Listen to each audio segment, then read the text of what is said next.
Hi, Big Papa here. I'm gonna cook tri-tip for you. And I consider myself uniquely qualified for cooking tri-tip. I spent over 25 years on the central coast of California, and I cooked tri-tip starting in the days where it was cheap meat that they basically threw away. It was too tough, people couldn't figure out how to get it tender. And the reason why it's tough is people try to cook it like a steak. And when you cook it like a steak, it doesn't get tender.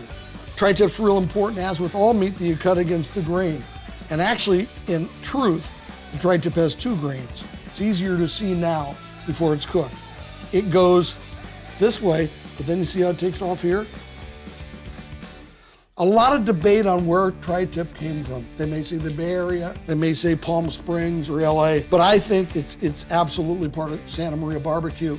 And I think the way they cook in Santa Maria, which is over open coals, made tri-tip famous. So if you talk to the old cooks of tri-tip, Santa Maria cooks, Central Coast of California, where they cook on giant pickup truck beds, you watch them and they get the tongs and they shake it a few times and they can tell when it's done. It's not 125 degree internal temperature meat. It's 140, 145. It'll still be very pink, but it gets very tender at that temperature, and that's what we're gonna do today. But I'm gonna start with some Chipotle Tabasco as glue. This is my take on how I wanna cook a tri-tip for you. Smother this. If you're wearing gloves, and when you're using a pepper to season meat, I suggest you do it, but also change the gloves before you rub your eyes. Put that glue on, and then I'm gonna use cash cow, which is one of my favorite rubs. This is specifically made for beef.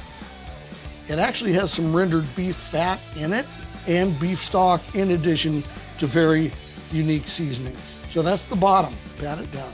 And you're gonna see with the beef fat in this, when it gets on the cooker, it's gonna get real shiny because the surface moisture is gonna interact with the beef fat and create a nice glow across it. So now here comes double secret, one of my first rubs and my go-to for steak, my go-to for everything. It's even on my competition brisket recipe.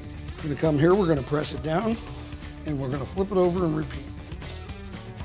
I've left some fat on it, you notice, and that's because fat's okay, especially with the tougher cut of meat. I've left a little bit of fat. In fact, some people don't ever even trim the fat cap off the back until they're halfway through cooking it or done. I don't want a barrier of fat in between my meat and the seasonings, so that's why I do it this way. A little cash cow. So now here comes double secret. So we're gonna cook on a Santa Maria cooker today. We're gonna cook on red oak from Central California and a little charcoal to help. And we're gonna cook it slow on the open fire. Okay, I love cooking on Santa Maria. This is my new stainless steel one. And we're about ready to put the meat on, and I've got my coals going here, very nice. What you wanna do is you wanna put your hand right here and be able to count to 5. 1, 2, 3, 4, 5. It's about perfect.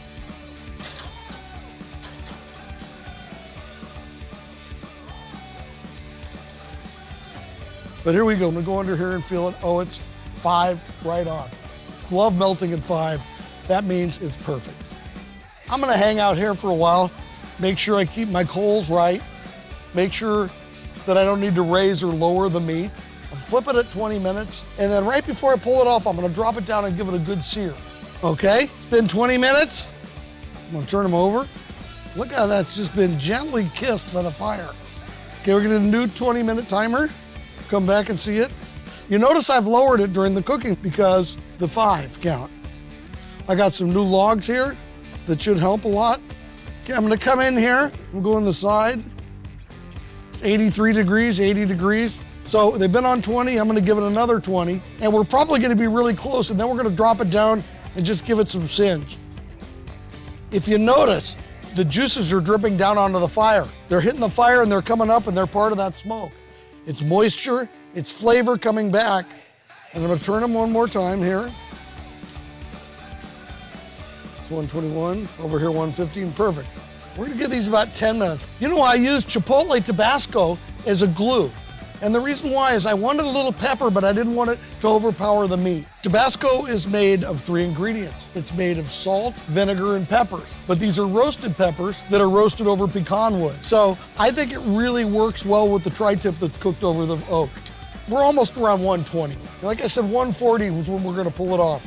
The last 20 degrees are gonna go quickly, so I'm gonna flip them pretty frequently because I want a really even cook. I want when you cut into it, it's like bumper to bumper. I want a little tiny sliver of gray, and then I want it the same color of pink all the way through. And if I've done that, I've cooked perfect tri-tip. We're about ready to pull it off. We're just a few degrees short of where I want to be, but that's fine because we're going to rest the meat, let it settle down, but let the residual cook keep going.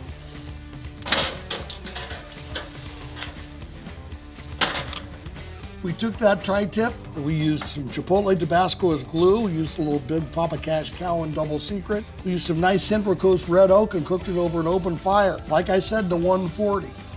Now here's where we find out if I'm right or not. Remember I talked about the different grain? Got a little grain going this way. I'm gonna slice here. Look at this.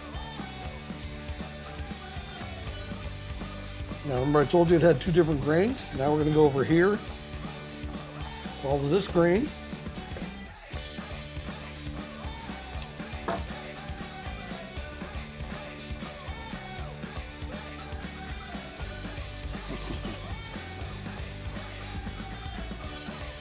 Tabasco Chipotle tri-tip on a Santa Maria grill, red oak with Big Papa seasoning. We're ready to eat.